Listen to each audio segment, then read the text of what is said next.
కుమారులాగా నేను సంతోషపెట్టల వాళ్ళని కొద్ది కాలం.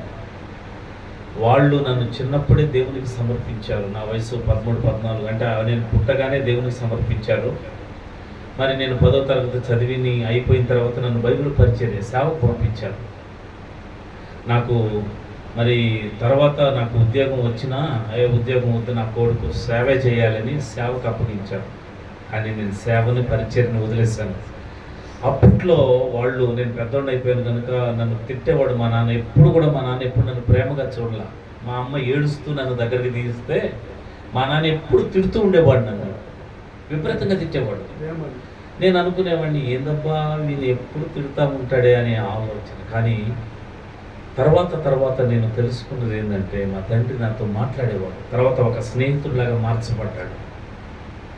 ఆయన మరి బాగలేని స్థితిలో మంచం మీద పడుకున్నప్పుడు ఒకటే చెప్పేవాడు, దేవుణ్ణి ఎప్పుడు విడిచిపెట్టదు, దేవునిని ఎప్పుడు విడిచిపెట్టదు. నేను కొద్ది కాలం దేవుణ్ణి వదిలేసి లోకంలోనికి వెళ్ళిపోయాను.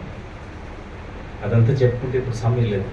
కానీ అంతా మరి దేవునికి దూరం అయిపోయిన నన్ను దేవుడు మరలా పట్టుకొని పరిచర్యలోకి తీసుకొచ్చాడు. మరలా ఆ పరిచర్యను కొనసాగించడానికి దేవుడు నాకు సహాయం కలుగజేశాడు. కనుక దేవుని కృపలో మరి ఈ మధ్య అందరినీ పోయిన నెలలో కొంతమంది కలుసుకున్నాం. ఈ నెల అందరం కలుసుకోగలిగాం. మరి సంఘ విశ్వాసులు కూడా మరి కలుసుకోగలం. కానీ ప్రతి పాసెస్ మీటింగ్లో కొంతమంది విశ్వాసులు కూడా కూడితే ఆరాధనకు ఎంతో బాగుంటుంది. ప్రతి సంఘంలో ఇది పెడితే బాగుంటుంది. ఎందుకంటే ఓన్లీ మనం పాసెస్ మనమే చెప్పుకోకుండా ఆ దినాన కొంతమంది విశ్వాసులు ఆ సంఘాన్ని అంతా కూడా ఆహ్వానించి సంఘంలో కూర్చోబెట్టి పరిచయం చేస్తే ఎంతో బాగుంటుంది. కనుక ముఖ్యంగా మరి జీజా మిరాకిల్ మినిస్ట్రీ దాని వ్యవస్థాపకులు వాళ్ళిద్దరే కనిపిస్తున్నారు కదా. కేవలం నేను పరిచారకుడిని, నాతో పరిచారకులుగా మీరందరూ ఉన్నారు. ఇంతకంటే నేను మరి ఇంకేం చెప్పలేదు. కనుక నా కొరకు మరి నా కుటుంబం కొరకు ఇంకను సేవకులు అనేక మంది రావాలి. మరి అనేక గ్రామాలలో పరిచర్య కొనసాగాలి.